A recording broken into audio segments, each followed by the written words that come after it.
The Nintendo Switch still has about a year of life left until we see the Switch 2. You might want some accessories to go with it.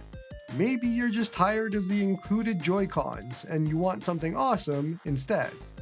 Maybe you're tired of having to charge your controller separately from the dock, and you just want an all-in-one solution. Let's talk about Mobapad and what they have to solve both of these issues.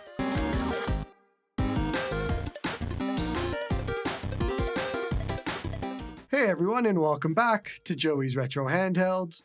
I'm Joey, and today we're going to review, we're going to talk about, discuss, share, any or all of the above on the Mobapad M6 HD Joy-Con controller and the Mobapad Switch Dock.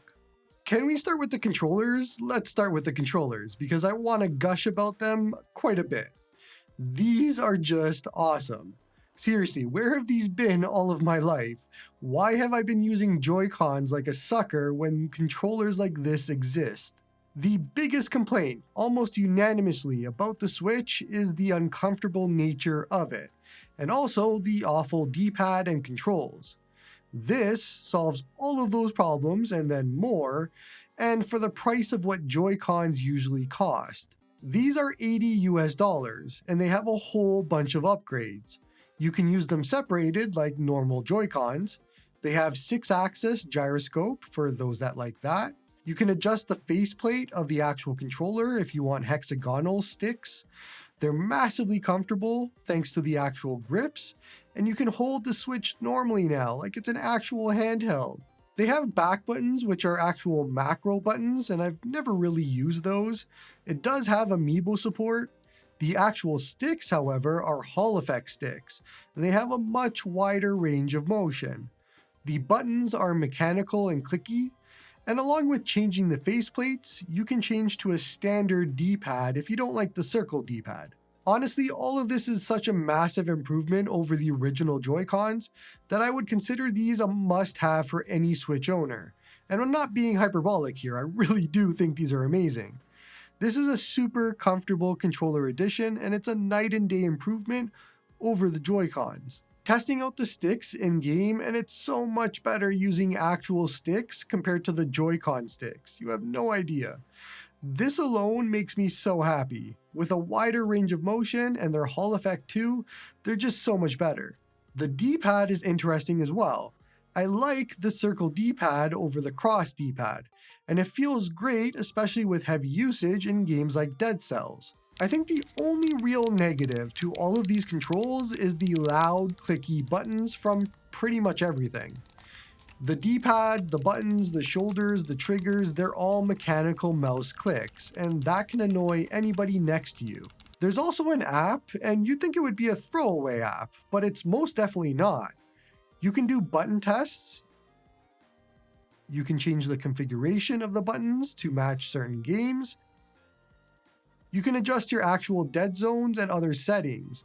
And you can do firmware upgrades, because everything nowadays needs to be updated. A nice thing about these controllers is they actually do fit in the official dock as well, so you don't have to worry about that not working or really anything like that.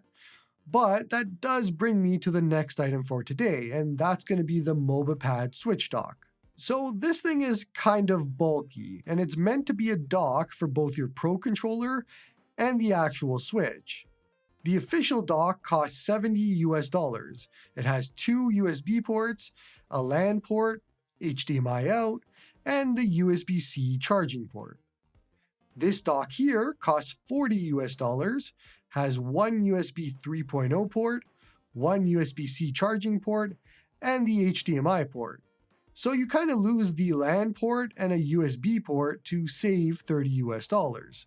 The gain, however, is a dock that charges both things at once. The controller charging part is wireless charging, so you can just set your controller down and off it goes, and it connects via the white piece at the top. I am a big fan of not having to plug anything in and just setting it down to charge. But again, I'll be honest, this thing is kind of bulbous and big. For where I have my Switch Dock currently, which is hidden away behind the TV on a shelf, it's really only big enough for the actual Switch Dock. so it wouldn't work. But downstairs on my usual gaming TV with an actual TV stand, it is more than fine, and that's exactly where this will live. I very much like the design of this being a 2-in-1 and a stand, because one of the annoying things about the Switch is having to charge the Pro controller separately. And given that I haven't played my Switch as often lately, I almost always have it dead because I forgot to charge it and then I want to use it and it's dead. So it's nice having a single actual home for the controller and dock and never have to worry about it. The trade-off is, since I use the LAN port for quick internet speeds, I'll have to use a USB to Ethernet adapter like I used to on the original Switch Dock, which is fine. Honestly, I'm pretty impressed with both of these Mobapad devices. I don't really expect much when it comes to third-party accessories, and I kinda wish I knew about the M6 HD controllers a long time ago, because they're just an absolute necessity now. What do you all think? I know that we're really late in the Switch's life cycle here, but the Switch isn't going to stop working just because the new one comes out, and it still has a lot of life left. I'll leave links in the description for anyone that wants to grab either of these. They're direct from Mobapad themselves and the best way to purchase them. Don't forget to like and sub to help the channel grow. Come join me on the Discord to talk all about handheld stuff.